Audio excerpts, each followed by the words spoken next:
we've seen concerns being raised about the need to target the free senior high school policy.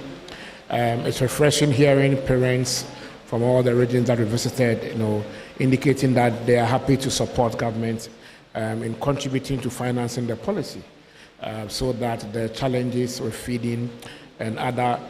implications of funding deficits,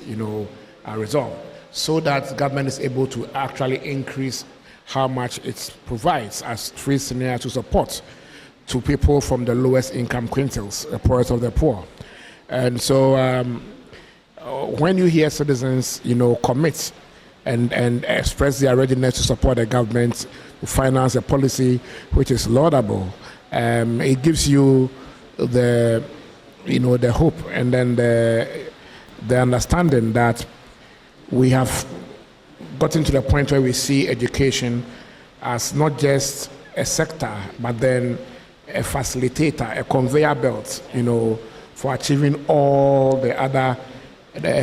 social and economic needs, in our lives. And from what you said, since this is about elections, do you see the education sector, much more precisely the free senior high school policy, for instance, driving or shaping the kind of political campaign messaging we're likely to see for the 2024 elections? Even before, I have always maintained that the best government to review the free senior high school policy is the current government. Because of the politicized nature of the policy, it becomes quite difficult for a new government to come and then review it, because it will simply be like you are going to spoil it. And so if you look at the approach or the recommendations being made by the NDC, they are not talking about any external review, extensive review. They are only talking about, we will add private schools, but the core issue of allowing those who have the capacity to pay something has been avoided, because both parties appreciate that, and I also do know that Ghanaians love their free regardless of the ramifications. And so I believe that the current government is the best government to start the review, and that's why I'm happy